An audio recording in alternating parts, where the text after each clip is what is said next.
test and found I was pregnant No at way. age 41. You go, girl. So I said to Gary, you know that plan of ours about you and I commuting the whole time? Well, you might have to do a little bit more of it. So we came back to Australia. Wow. Steffi was going to year 11, so she was 16 when Xavier was born. And here I was thinking too that she'd love to have a little sister. And after Xavier was born, I said, darling, are you a bit disappointed it's another boy? And she went, absolutely not. Always wanted to be the only girl. I love it. There you go. Then, Gary and I commuted back and forth forever. And after I had the baby, I did a few trips while I was pregnant. And I did a lot. I was doing a lot of financial work from Brisbane anyway. Went back. We're doing that for many years. Came back, and then Steph and I just said to Gary one day, I need to do something creative again. Yeah. Steph had been living in London. She was coming back to get married. I said, do you want to do this with me? We opened Happiness Place, and we did all the buying from London, where Steph had found amazing things, and from New York and also around Nashville areas. So then I got to work with my beautiful daughter. We had the store for, was it 5 years time? 5 years, yeah. What was the store called again? Happiness Place. So it was interiors and gifts. That's lovely. And that's sort of where the Bonita we're never going to do clothing ever. And the last 12 months we were there, the Bonita range came out, and I said to Steph, let's go and have a look at it. And it was everything that Stephanie and I both love. Yeah. We started stocking at the store, and then when we closed the store, because Steph was having her third baby in 3 years, and my husband had sort of semi-retired and I wanted to travel more, Steph took Happiness Place online and then bought into Bonita. Bonita. What an amazing story. Yeah, it's been great. Are you glad to be back? You love Brisbane? I love Brisbane. Yeah.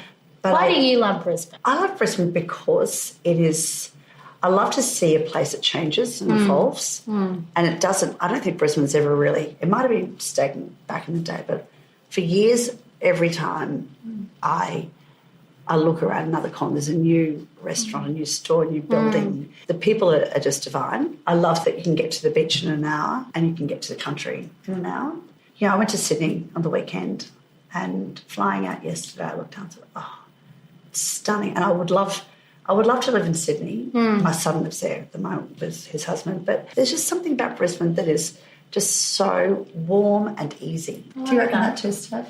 Yeah, definitely. I love Brisbane. It's just home, really. But I think what cements that is my husband's from London, and I sort of thought it would be a difficult transition for him to come from living in the UK or living in London rather to here, and he just loves it, adores it, never wants to leave. It's like a pig in mud the whole time. I don't know. I think that's, I think we can possibly take it for granted when you're from here, and you always think we do. A sleepy cousin. We try not to, but we do. Yeah. But I think when you get an outsider's perspective on it, it very much cements that, how lucky we are to live in this little hood.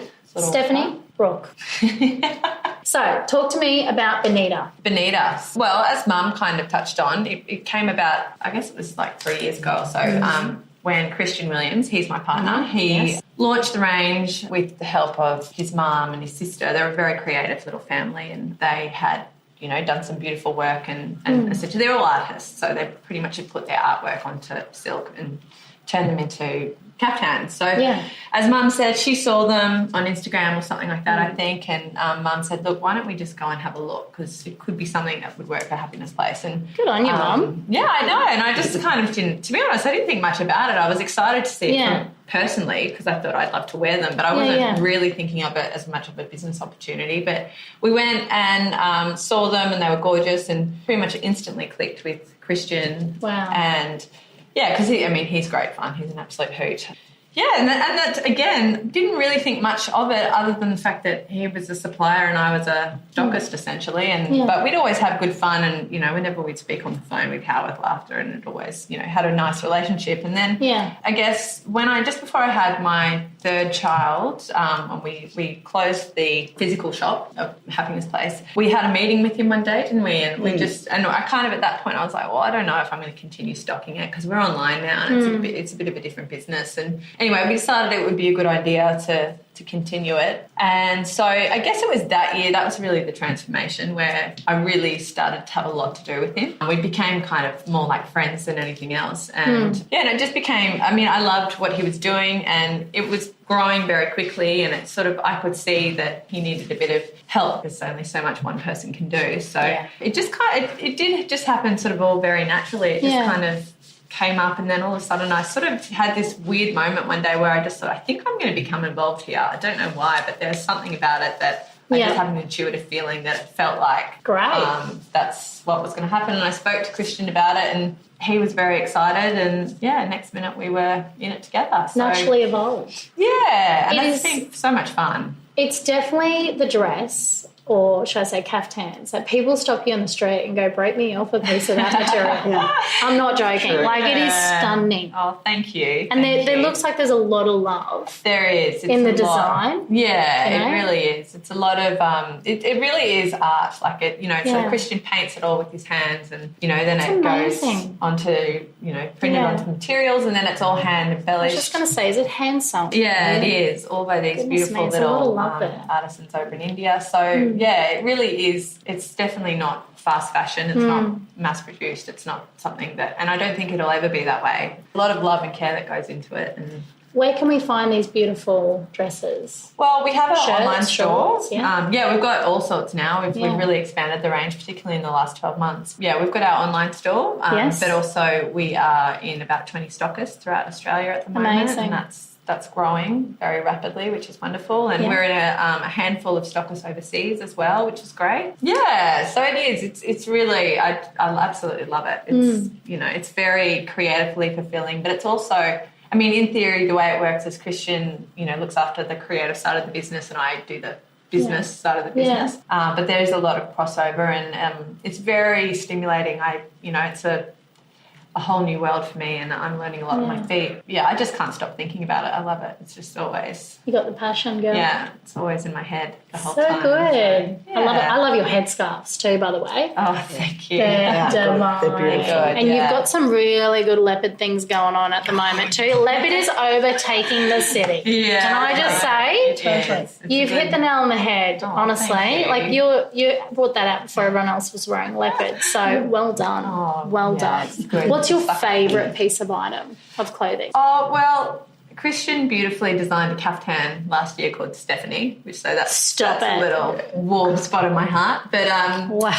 I love a lot of we've done some skirts and dresses and things like that, which I just love wearing. Yeah, any of that. But the caftans are great because they're very versatile. So that's always a good thing. But yeah, I'm probably more into our dresses and skirts at the moment. Yeah, I shouldn't even say it's caftans. It's more you can actually wear during the day and at night. Yeah. It goes with any occasion, really, doesn't it? It is good. You can really dress it up and dress it down, so you can get a lot of bang for your buck out of it. Which is it's beautiful. Nice. Yes. I love the one that's I don't know if you're wearing, I didn't have a look yet. You're in the shorts. I love that. The play suits. Yeah, I love the play suits. Very cool. Yeah, well done. I love it. I love the story. And are they Bonita earrings as well? No, we don't actually have. We're looking to get into jewellery. Girl, you have to get into the jewellery. That is amazing. Those earrings are gorgeous, and they go with the outfit beautifully. Oh, thank you very much. So you lived in London? Yeah, so I moved there when I went to, just pretty much about a year after I finished university. I studied. Can I just cut in here for a minute, because she'll never say this, but I'm going to say it. Stephanie was the valedictorian of the School of Business at University of Queensland. Shut up. So you did. You're amazing. You're really underplaying yourself, girlfriend. I know. So you need to be her PR. I love it. No. Very humble, darling. I don't know about that. Yeah, well, I don't know. I guess it was a bit of I studied marketing and advertising at UQ, and I loved my time there. And in fact, I just loved studying, to be honest. It was, I just really enjoyed the whole uni experience. And then I went out and started working in a great little advertising agency in West End, which I loved too. But I kind of had this yearning to do something a bit more, I don't know. I just, weirdly, I just thought I wanted to be a doctor. I don't know. I just had this sort of freak out and decided that I was going to do medicine. So I studied, did the GAMSAT, and sat the test, and then got my results back. So actually, and then the other sad thing was the day before I sat the test, my grandfather died, who I just adored. Are you serious? Yes, and I absolutely loved Granky to pieces. So his death really, really rocked me. Of course it would have, yeah. And then I had to go in and sit this huge exam over 2 days. So I was, not in the greatest headspace. You would have been numb. Yeah, it was just it was just very full on. But then I got my results back and I failed the test by 1 mark. And I just thought, well, you know what, Granky going and everything is just not meant to be. And pretty much that afternoon just decided, well, I need to do something. And he had said to you, remember he said to you, darling, now what are you doing? What's going to happen if you don't do this medicine thing? And Steph said, well, I'm going to move to London. And you went, oh, darling, I'd move to London in a heartbeat. He said, forget about the silly exam, go to London. Yeah. And you actually can't remind you didn't, here I am, proud mother again, did not fail by one point. You missed on going to YouTube by one point. You could have gone to other colleges, excuse me. There you go. Spokesperson again. You go, Lorilie. Just Team Stephanie over want here. to clarify that. Great mum. Hey? Jeez. Oh dear. So yeah, it was as simple as that. I just decided, I was like, well, I want to go have an adventure, and a really beautiful girlfriend of mine came with me, and then I don't know, it was all very easy and lucky. It just happened. Yeah, I moved over there. I had an interview with a great little ad agency up in Wimbledon. Got the job on the spot, which was amazing, and started the next day. And yeah, my husband was working there, and No way. yeah, but I was not had no appetite for any of that. I was just there to, go and have fun and travel and which would have made you even more appealing later on. You know what I mean? Can't touch this. Yeah, exactly. Did he? Wasn't his well-known thing to ask you if you'd like a cup of tea? Yeah. Stop. He is so Harry. What's his name? Julian. Julian. That's exactly Julian. So what's the dialect over there? Like there's certain areas. You've got the with all the different northern, mid and south. Well, he's from just outside of London, so he's got a Berkshire accent. So he sounds like a royal, basically. He's got that clipped. Wow. Like he's very well spoken and got that. Do you sometimes say to him, will you just talk to me? Stop saying like a snob. Well, no, the thing is he's actually deep down very much a bogan, isn't he? He's actually really bad at He's really not. His accent doesn't really marry up with his personality and approach. He's actually one of the nicest people in the world. He's very laid back, very funny. And so when you first hear him speak, you would think, oh, he's very proper. But the minute after he gets past the first few words, he's not really proper. Yeah, he's not proper at the slightest. But yeah. From Essex? Yeah. No, not from the other side. I love but I love the Essex accent. It's fun, isn't it? One of my girls, she goes, when you pull your hair really tight into a high ponytail, they call that the Essex facelift. Is that not hilarious? I'm like, I've been doing that for a long time. Yeah, exactly. Did you ever watch, have you ever watched Towie, The Only Way is Essex? No. Tell me about that one. That is a really big show over there. Yeah. And my son was a producer on the show. He moved to London for a couple of years and he worked on that show. So he had great stories about the Essex people, didn't he? I did. So how long were you in London for? 5 years, and then were you sad to leave or were you ready to come? Oh, yeah, I love London. I'd go, even this weekend, I'm so annoying. I would go back and live there. Really? For a little while, not forever, but I would happily go back and live there, whereas Jules is... He's over it. He's on the jackpot with you. Can I just say, he's like, I've got an into Australia. Every pom wants to live in Australia. They go, wow. Yeah. They always remind us we're so lucky. Yeah. We're so lucky. We are very lucky. We are. And and as I touched on before, it's kind of Jules' appreciation for Brisbane and everything that I love it anyway because it's home, but it's that sort of his love for it that also keeps me really enthused about being here. And I've noticed you've got some really cool board shorts. Oh yeah, a little girl. Does Julian wear them? No, because they're only for little boys at the moment. But are you going to do men's? We are doing men's. Can I just say that will go off? Yeah, I know. I'm not joking. So we've had a lot of interest in the men's. And we've done really beautiful little party shirts for boys. That are coming out. They're not coming out till September, October time, but I think for men's as well, they would also be fun. They're very amazing. Cute. How exciting. Yeah. So Julian moved over. Yes. Did you get married here? We got married in Noosa, and Mum did an amazing job because I was still living in London at that point. Mum, did a lot of the groundwork for our wedding. Wedding planner. You loved it, didn't you? Did you just love it? You didn't want it to end, did you? It's my dream.